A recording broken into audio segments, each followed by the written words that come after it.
But that's enough about my mock draft. Let's go ahead. Let's start a new one, and let's see what you end up with. Yeah. So right before we get to our mock draft, I want to say thanks to everyone who is still watching us right now. Hi, Mom. But be sure to hit that subscribe button if you haven't already, and also like this video and leave a comment on how you thought Ryan's draft went. And let's get into mine. So this is going to be fun. I did not write mine out. I just like doing them and then just kind of seeing how they go in the moment as I'm researching players. So, and I agree with you on how you went through your first pick. I think the Colts are going to trade up to the Bears. For me, and we're going to talk about this here in our next segment with the Texans, I think it's if they truly love one guy like Bryce Young, CJ Stroud, or Will Levis, or even Anthony Richardson, then maybe they make these trades. But I don't feel it's like they want to get into a bidding war and then trade off a future first round pick. Yeah. If they like both guys, if we're content with both guys, and let's not even get into a bidding war. Or if it's something where they don't have to give up next year's first round pick, then maybe. So, with that being said, the more I look at it as of right now, I see a lot of positives in CJ Stroud and Will Levis. But as of right now, to look at the poise, the demeanor, and how this guy can lead a football team and just win games, being in Alabama, like winning SEC championships with a lot of other bigger guys around him who are now playing in the NFL and taking those sacks and taking those hits. I still think Bryce Young is the number one guy. So I see the Colts trading up. It's going to be something similar to yours. I think they're going to have to throw in an extra pick because I think the Raiders are going to get in there. I think they're going to throw in a late pick in this draft. I think the 164 from Buffalo. But then the same as what you did, 1-2, 1-2 for next year. I think that is a fair compensation. I think Raiders are going to make a charge. But I don't know if the Bears are going to want to fall all the way back that far because they're going to want to get either Will Anderson or Jalen Carter. Well, we will find out who they take here in a second. So, but with that, I'm also doing it here. They're going to take CJ Stroud. Oh, sorry. Bryce Young. My bad. No, you're good. Yeah.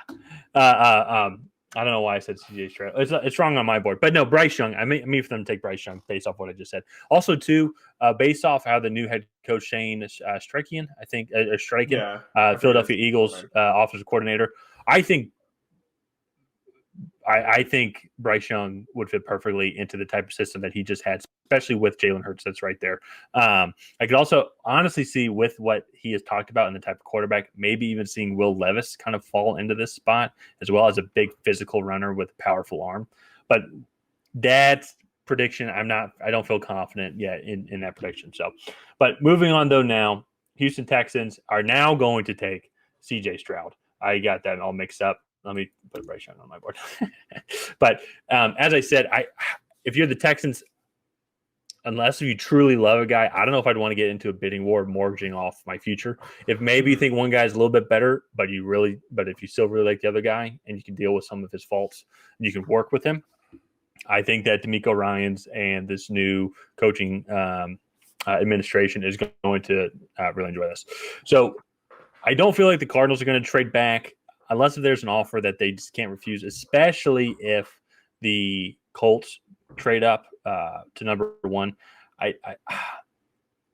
Maybe the Panthers will trade with the Bears, but I don't know if the Bears are going to want to go back to 9. So here, the Cardinals are going to stay. I have them taking Will Anderson Jr. I believe that they're going to, replace J.J. Watt. As we've talked about on yours, we think he's one of the best prospects, if not the best prospect in this draft. So moving on though now to the 4th pick, still a dream scenario here for the Bears. They get Jalen Carter. They can build around this defensive interior. Not really too much else to say about that. I think it's kind of maybe just one of the more unoriginal opinions. And so sticking here though now, Seattle Seahawks with this first pick need this defensive line. Tyree Wilson right there is, I think, turning into a clear number 2 in the edge rushing department.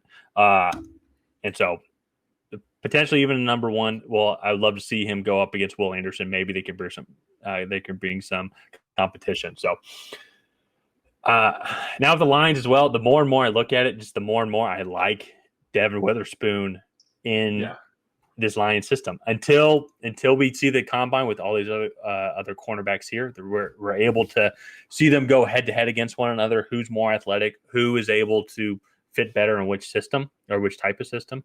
Witherspoon is the clear number one for me. So for Las Vegas now, everything kind of fell into their laps perfectly kind of in this draft. They still have, I think, potential top tier quarterback available at number 7. Will Levis is going to be taken there.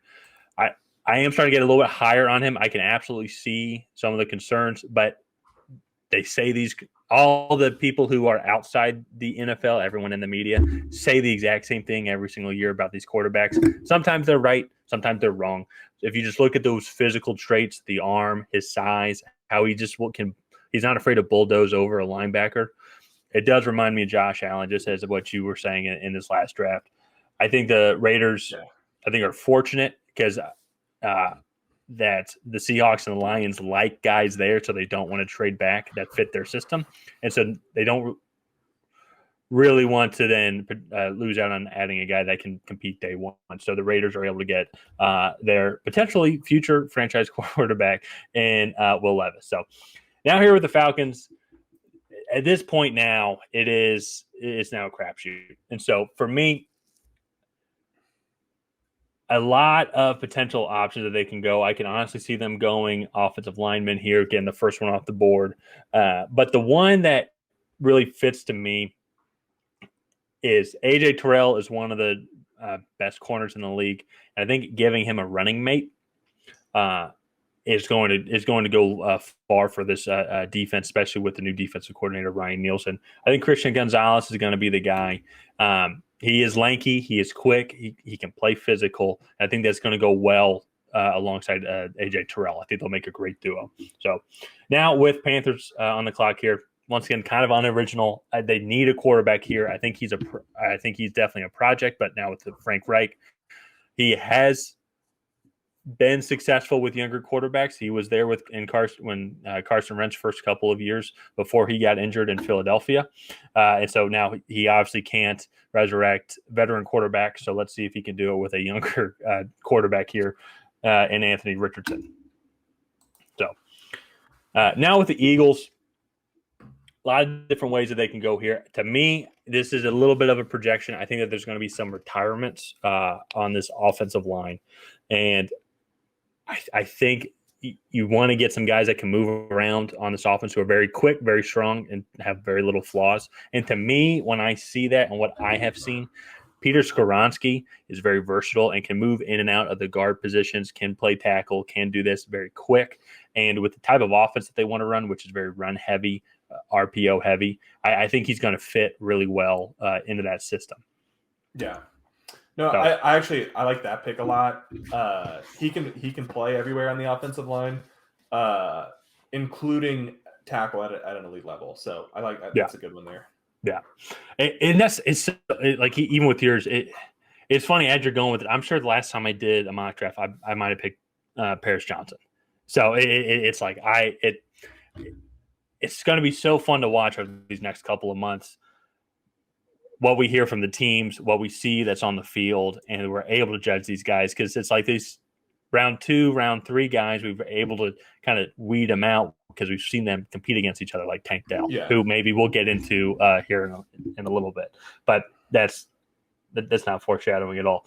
Up now with the Titans, and similar to the Falcons, the Titans need borderline everything, maybe outside of running back. But with that being said, they need to be able to protect that running back and make sure that running back has holes. And Taylor Lewan is consistently getting hurt. Paris Johnson is a left tackle, should be a left tackle. He can move around, but if you want him to be a stud at the left tackle, you put him at left tackle on day one. I think maybe he needs a little bit of growing to do. And I could honestly see Taylor Lewan maybe not being with the Titans after this offseason, making some cuts, moving on from him, trading him just because of how injury prone he has been. So I think Paris Johnson is going to be the pick here for them. Yeah, that's a tough situation with Lewan because he's really good when he's on the field, but I would need to go. Field. Where was the stat? I might have seen the stat. I think he's played a season's worth of games over the over the past 3 seasons or something like Yeah. that. And you're paying him starting left tackle money, which he deserves when healthy. But it's just one of those. It's like, I don't know, man. So similar to you, there is a run of tackles going off here as Broderick Jones is going to be taken here. I think he is going to be able to slot in. I also think he can play inside as well. They can move him inside to protect their new quarterback in C.J. Stroud. I think he's a little bit more versatile. Will probably start out as a tackle, but I think that he would be a good fit. You want to protect your young quarterbacks, and I think that's a good start there.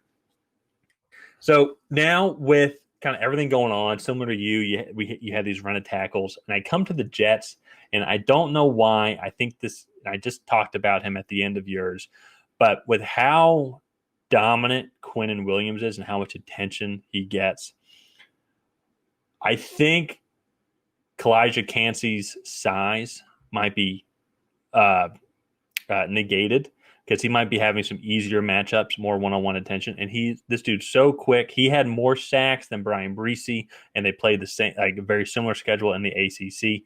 He is super quick, and I think he can get back there and apply consistent pressure on the quarterback through the interior, just as how Quinnen Williams is going to be. I think he's a great it's a great yin and yang combination with the size of Quinnen Williams and then the quickness of Kalijah Cansey. This might be a little bit of a projection. I'm curious to see what Jets fans are going to think about this, but I have Kalijah Cansey going here at the Jets. I don't know why. It's just sticking in my head that I think that is going to be a good pick. Yeah, no, I mean, as a Patriots fan, I wouldn't like that. That pass rush is good enough. So yeah, so curious to see kind of how he does in the combine and everything. So here now is my next trade and my final trade, and it's always with the Patriots. But we talked about how great of an athlete that this guy is, and the Lions did this last year where they saw a guy that they wanted and they went to go get the trade. And I think that they're going to do something similar here. Brian Branch, as we talked about, just great athlete, and they're trying to bolster up this defense.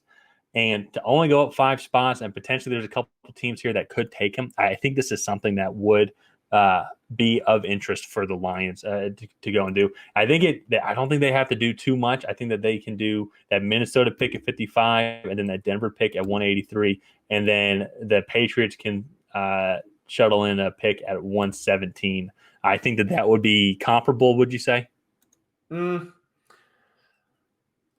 I think this for 14, I think would be. You think that for 14 is good? Yeah. Okay. If you want him to throw it, we can do like 135 because that's a compensatory pick at the end of round 4. And maybe that would make it more fair. 107 or 117, I think, is a little too high. Okay. So. All right. Let's do that. I think that they would want that just extra pick because since they're giving them an extra pick. So, but anyways, all that being said, though, I think Brian Branch is going to fit perfectly into the system. As we've talked about, if he wasn't labeled a safety, he probably would be going much higher than this on the board. And maybe he will just because he's a freak athlete. He, as you said, he can do nickel, he can do linebacker, he can play safety. He can cover everywhere in that secondary. And partnering him up with Devin Witherspoon as they're building up this secondary, as they're building up this young defense, which showed improvements, ironically, after they fired their secondary coach. I think that would be a great fit. Mm-hmm. So no, I like that. Now, sitting here at Green Bay, and I guess I haven't made this trade because I don't really know what the trade value would be, but I'm going to, as of now, definitely leaning towards Aaron Rodgers not being with the Packers, so that you're going to have Jordan Love. Christian Watson really started to come on strong, and then Romeo Doubs also started to play well towards the end of the season. They could go tight end here, but for me, they are probably going to lose both of their, I guess, designated slot receivers, Alan Lazard and Randall Cobb in the offseason. And to me, I think if it wasn't for maybe an injury, or maybe if this was the COVID year where we gave players the benefit of the doubt, Jackson Smith and Jigba would be a top 10 talent, would be considered up there because, as we've talked about, when he was there with Garrett Wilson and Chris Olave, 2 rookie receivers that had great years, they both said he's the better receiver. Mm-hmm. So for me, if you partner him up with his speed and then on the inside and the slot, and then Christian Watson speed on the outside with the slot, I think you're going to set Jordan Love up for success. No, yeah. That, like, to me, he is, like I said, Julian Edelman plus, but like what Randall Cobb would be, he would be the much, much better version of that. Yeah. Younger, quicker. I just think because he did not play this year, I don't think we were able to fully appreciate or remember how freaking athletic and quick this guy is. Mm-hmm. So, and then you put him in a Matt LaFleur offense. Man, I don't know. If Jordan Love's the guy that they think he can be, that Green Bay team could be very scary next year. So, moving on though now, I think I'm at Washington football team, correct? They need inside help. And to me, why not go get the best inside, like true inside offensive lineman in this draft? Osiris Torrance. He dominated senior day. Was he the guy, did you say he only played for a day? I think. No, that was DeJuan Jones. That was DeJuan Jones. Okay, who's also a guy that really should be in the first round tackle conversation, but he's more of a true right tackle. Yeah. We can talk a little bit more about him later, but he only played right tackle because Paris Johnson was there, but he's also a little bit bigger and slower. So sorry, go ahead. Oh no, you're good. That's fine. That's good information. And so for me, I think Osiris Torrance, I think he's going to fit in really well. Bijan Robinson had a good year, especially after he came back from his injury, and not really sure which direction the Commanders are going to go. I don't think that they know either, and I think having a bolstered up offensive line is going to help any young quarterback or veteran quarterback come into the league and be successful. Here with the Steelers, they are kind of like it's just a best player available mode right here because there's not a tackle for a long time that I think they could take. I mean, maybe they could take Anton Harrison, but that might be kind of a stretch. But for me here, I think that they're going to give TJ Watt a running mate. I think they're going to go with Lucas Van Ness here.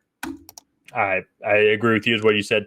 Like this tape, super quick, and I think similar to kind of what you said about Nolan Smith and Micah Parsons with the Cowboys. I think TJ Watt's going to get so much attention. The quickness of Van Ness on the other side, I think it's going to give him a lot of opportunity to contribute from day one. So I like that.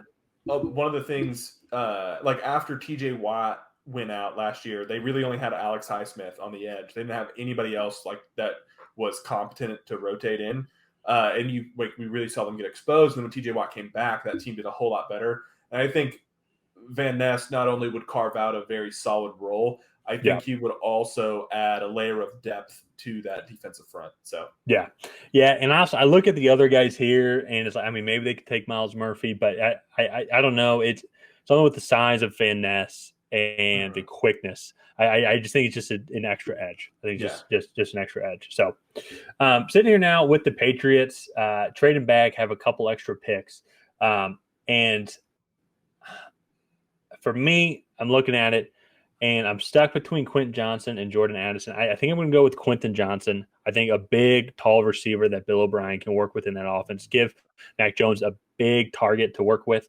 I'm not as high up on him, and so I want to kind of see him go up against some of these other receivers because we know he's quick, we know he's big, but he still just didn't have the numbers in the Big 12. Some of it has obviously been said because of who the quarterback is and the type of system, but you would still think even the Big 12 with weaker defenses, he would have had 1,000-yard season, but he didn't do that until this final year because they went to the championship game and everything. So very curious to kind of see how his combine does and how we continue to progress on Quentin Johnson's view. So going up now to Tampa Bay, any pick to me, I think here is available.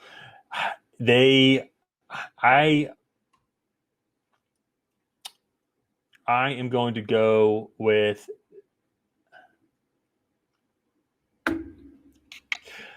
I'm going to go Miles Murphy here. I think that they are just going to try and do the best player available. I think he might be one of the most athletic ones. I could maybe see them going receiver as well, but just feel Miles Murphy in this pick. He's young. I think he's someone that they can build around on that defensive side. So Now, here with Seattle Seahawks on the clock, they did go with Tyree Wilson as the edge rusher with their 5th overall pick. I think they're going to keep adding to that interior line. They're going to add Brian Breesy. So similar, I think there's a lot of potential with Brian, but he's fallen just because of some question marks and some of his unknowns. I think that would be a good young combo, and then keep adding depth to that team. So going now with the Los Angeles Chargers. Mike Williams is on for a long-term contract. Keenan Allen only has 1 year left, might actually be cut. So I think they're going to be looking to add some receiver depth to continue that offense there, give Justin Herbert some weapons. I'm going to go with Zay Flowers here because I think Joshua Palmer is a bigger receiver, and I think he might turn into kind of a Y. But Zay Flowers, I think, can be a great slot receiver. Who is there? Mike Williams? No. They're slot receiver. DeAndre Carter. I don't remember. Off the top of my head. I'm pretty sure, yeah. So he is he's a good receiver. I think he can have some competition. And Zay Flowers, I think, is just that much quicker. So, but coming up now to the Baltimore Ravens, Jordan Addison sitting right there, as we talked about, polished route runner. They need receiver help in general. You can't just throw to Mark Andrews every single time. So whether it's Lamar Jackson throwing the ball or if it's Tyler Huntley, he's going to need some young, quick receivers and good route running receivers to throw to. So now with the Minnesota Vikings, they worked out really well for them. They have a lot of edge rushers that are available here. But corner, I think, to me, is going to be the route that they go here. Joey Porter Jr. sitting here. I'm going to take him over Deonte Banks. If you look both in the Big Ten, and Joey Porter had much better stats compared to Deonte Banks. I think there's a lot of potential for Deonte Banks. But that being said, I just think that Joey Porter is just a much better, more polished product at the moment. So coming up here to Jacksonville Jaguars, they're picking 24th overall. Evan Ingram signed a 1-year deal, $9 million, made it absolutely worth it. He's going to want something similar. And to me, when you look at this tight end class, you can get probably a lot more consistent product for a longer time for a lot less money. And to me, when I kind of look into that system, I look at Dalton Kincaid. He's one of the faster of the tight ends. You have Christian Kirk that's there. Calvin Ridley is coming back if he can be the guy that they are looking for. If he can be the guy that he was, he'd be a great compliment on the other side. Then you have a speedy tight end receiver that can be going up the middle. I think it could really open up that offense, and it could be very exciting to watch this Jacksonville offense work next season. So now with the New York Giants here, they also need to tie weapons, and they were able to do a lot with journeyman veteran receivers who are very quick. Wan'Dale Robinson is going to be coming back as well. And I think having a big, solid piece that can go over the middle and catch damn near anything is going to be great for this offense. And that's Michael Mayer sitting there. I think he's going to be going. I picked number 25. So there is a lot of talk on what the Dallas will do, especially as Bijan Robinson keeps falling. I love the hype around it. I'm not going to go that route, but I could 100% see him going here at this pick just because also it's Jerry Jones, and I think that would be great marketing. It's something that he would really enjoy selling all those T-shirts for. But I'm going to stick with you. I really liked this Nolan Smith pick. I think pairing him up with Micah Parsons, I think that would make it a very deadly, quick edge duo for a lot of offensive lines to go up against, especially too if you look at the divisions that they're in. They're going to need quick guys on the edge to help contain the run. With the Giants, who have Saquon Barkley and that can run, but also can do a lot of screen passes, check downs. And obviously the Eagles are the Eagles. They're going to be super quick on all assets. So having a quick edge rusher, I think, is going to be able to, I guess, help them compete in the division. So sitting here now with Buffalo on the 27th pick, their secondary is getting older, and some of these guys are going on free agency. So sitting here, I'm going back and forth between Antonio Johnson and Deontay Banks. I'm going to go with Antonio Johnson here as a safety because Jordan Poyer's getting older. Micah Hyde is also getting older as well. And so I think they're going to want to add some depth there. And I think as we saw kind of with that Cincinnati game, they're going to need to kind of work on this defense a little bit. Losing Von Miller was a big loss. And so they're going to need to get younger and add more depth. And so I think starting at the secondary, they could honestly go edge rusher as well, but they have a lot of other pass rushers. I think once Von Miller comes back, that bolsters up all the pass rushers that they have. So sitting up here now with the Bengals, for me, I look at Anton Harrison. I think they need to keep building depth to this offensive line. We saw what happened to this offensive line when they got hurt. They could go secondary here as well, but I think this is a little bit of a deeper cornerback class, something similar to the Bills as well, how like it's a deeper cornerback class. I think that they can get a corner specifically a little bit later. So coming down the Saints, it's funny seeing Tanner McKee here. I'm not going to pick him, but it's like they do need a quarterback. So I think that would be an interesting route. See how Tanner McKee does in the combine, if he maybe can get some fringe first round projections. But from here, a lot of different routes they can go. I'm going to go Will McDonald. I liked what I saw with him at the Pro Bowl. I think he can add consistent pass rush here. And Saints are kind of in a weird pseudo rebuild. Don't really know. I mean, they have horrible cap space as always, but they don't really have any exciting players. And so it's almost like they're just kind of like slowly just dying off instead of just exploding into a big ball of fire like how the Falcons did. So, but sitting here now, let's see here. Who did I pick? So I've already picked Peter Skoronski for the Eagles. Who should I go with here? A lot of different routes I think they can go here. They have a huge luxury pick. I'm